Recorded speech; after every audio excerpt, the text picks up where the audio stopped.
Basic education में आपका स्वागत है। और आज हम अपनी क्लास में तत्सम और तद्भव पढ़ने वाले हैं।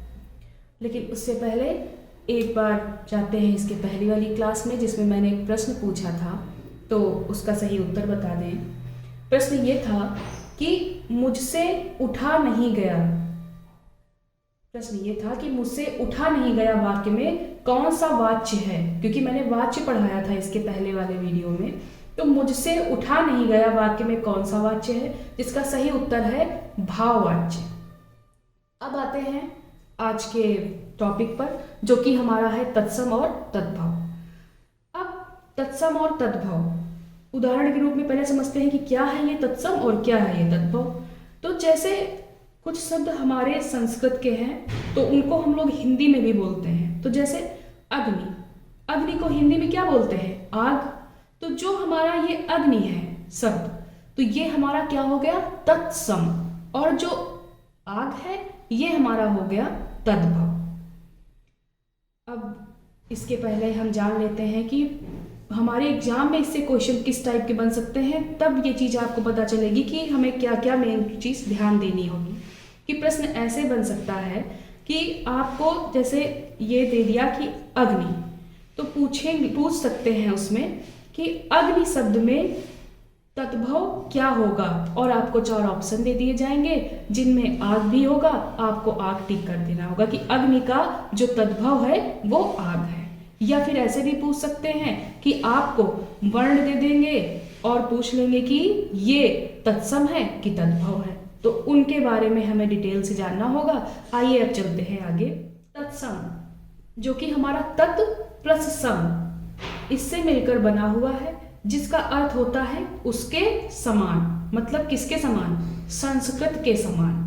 मतलब हिंदी में बहुत से ऐसे शब्द हैं जो कि संस्कृत से सीधे आ गए हैं। मतलब जो चीज जिस शब्द को संस्कृत में बोलते थे उसी को डायरेक्ट हिंदी में भी ले आए हैं। तो जो शब्द संस्कृत के समान होते हैं उनको क्या बोलते हैं? तत्सम। जैसे कि उदाहरण में कर्पूर, कर्पूर ये हमारा क्या हो गया? तत्सम हो गया। अब समझते हैं तद्भव। तत् प्लस भव, तत् और भव से मिलकर बना क्या? मतलब तद्भव, जिसका अर्थ होता है उससे होना।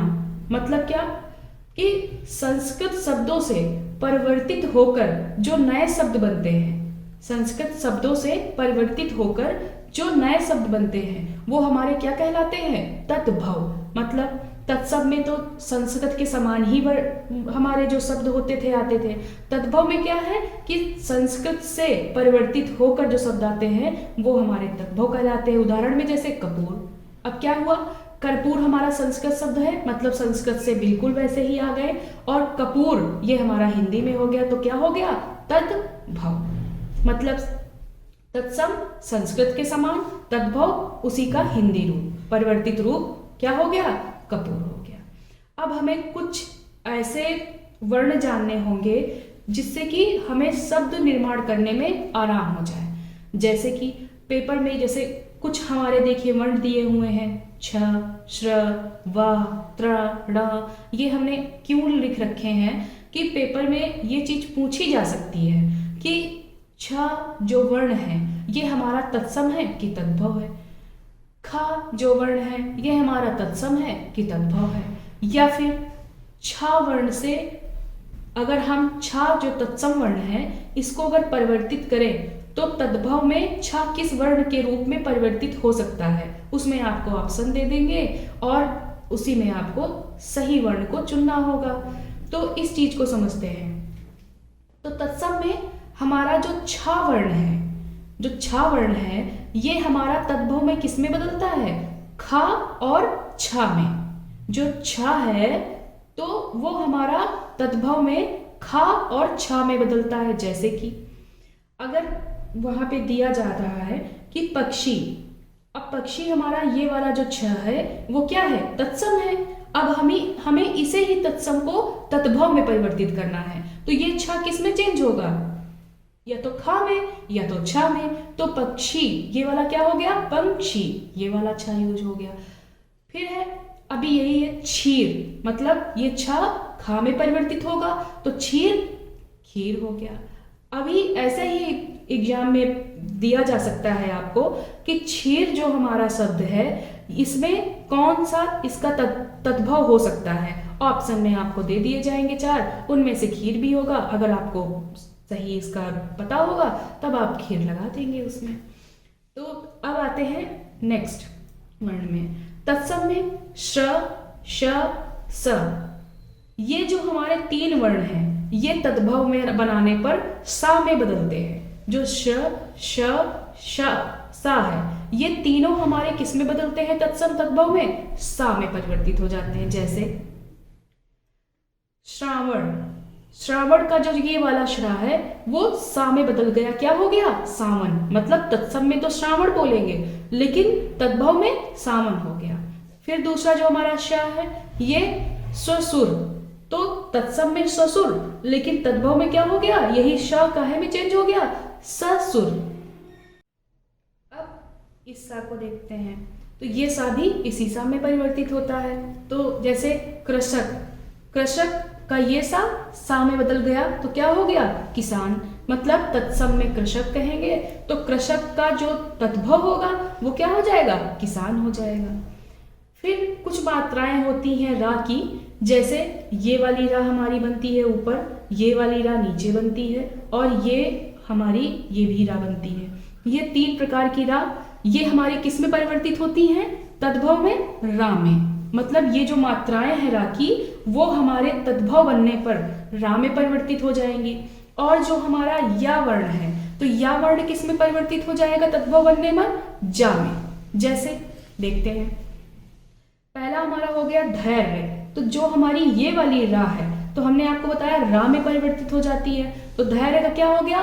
धीरज। देखिए रा आ गया, रा ये वाला रा इस रा में परिवर्तित हो गया तद्भव बनने में। ये हमारा तत्सम रूप, ये हो गया तद्भव रूप।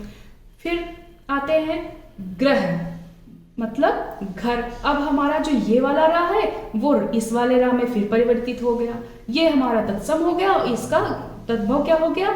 घर हो गया। फिर इस वाली रा में आते हैं आम्र, तो आम्र हमारा किस में परिवर्तित हो गया? आम। ठीक है। अब आते हैं या, हमने आपको बताया कि या बदलता है किसमें? जा में। तो इसी एग्जाम्पल से समझ लेते हैं। धैर्य, और धैर्य किस में बदल गया? धीरज। तो ये रा तो रा में बदल गया लेकिन जो या है जा में बदल गया। या फिर जैसे युग होता है तो युग किस में बदलेगा? युग तो हमारा संस्कृत हो गया, मतलब तत्सम हो गया, और युग का जो हमारा तद्भव बनेगा वो क्या हो जाएगा? जुग। मतलब या यहाँ पर भी जा में परिवर्तित हो गया। अब अगला तत्सम हमारा जो वर्ण है वो है वा। तत्सम जो वा है वो तद्भव बनने पर किस में बदल जाता है? बा में। जैसे तत्सम में हम कहेंगे वानर, लेकिन वानर का जो तद्भव रूप है तो वो क्या कहलाएगा? बंदर। वानर आ गया तो ये हमारा तत्सम रूप है क्योंकि ये संस्कृत का शब्द है, और ये बंदर हो जाएगा इसका तद्भव।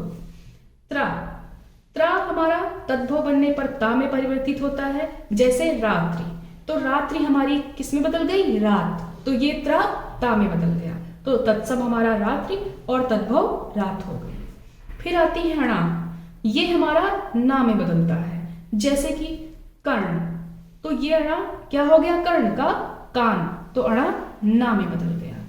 तो ये हमारे कुछ शब्द हैं जो कि तत्सम से तद्भव में बदलते हैं, इनको ध्यान रखना होगा। कुछ और भी हैं, इनको भी जान लेते हैं। जैसे कि री एवं विसर्ग, विसर्ग री में जैसे ऋषि, एवं और विसर्ग में जैसे ये 2 पॉइंट लगते हैं, जैसे प्रातः तो आगे 2 विसर्ग लग जाते हैं, 2 पॉइंट ऐसे लग जाते हैं। तो ये जो भी जैसे री हो गया और ये जो विसर्ग हो गया, ऐसे अगर हमारे शब्द आएंगे तो वो भी हमारे तत्सम वर्ण कहलाएंगे। अगर आपसे पूछ लिया जाए कि विसर्ग कैसा है, तत्सम है कि तद्भव है, तो आपको ध्यान रखना होगा कि ये तत्सम है, री और विसर्ग भी। तथा अगर हम चंद्र बिंदु की बात करें, जैसे कि गांव, चांद, तो चंद्र बिंदु वो हमारा तद्भव वर्ण है, इसको ध्यान रखना होगा। इस प्रकार आज हमने तत्सम तद्भव को आराम से समझ लिया। एक क्वेश्चन इससे भी हर साल बनता है। हमारी पिछली भर्ती में एक प्रश्न पूछा गया था इसी से, जो कि मैं आपको अभी बता रही हूँ। प्रश्न हमारा ये है कि जिसका ये उत्तर भी आपको नेक्स्ट वीडियो में बताना है कमेंट्स में इसका उत्तर। तो देखते हैं प्रश्न को। निम्नलिखित में कौन सा तत्सम शब्द है? आंख, पांव, गांव या ग्रह? इसका सही उत्तर आप हमें कमेंट्स में बताएंगे। और ये चीज आपको जानना जरूरी है कि ये 2019 सुपर टिट में पूछा गया प्रश्न है, तो इससे आपको एक अंदाजा लग जाएगा कि प्रश्न ऐसे पूछे गए हैं।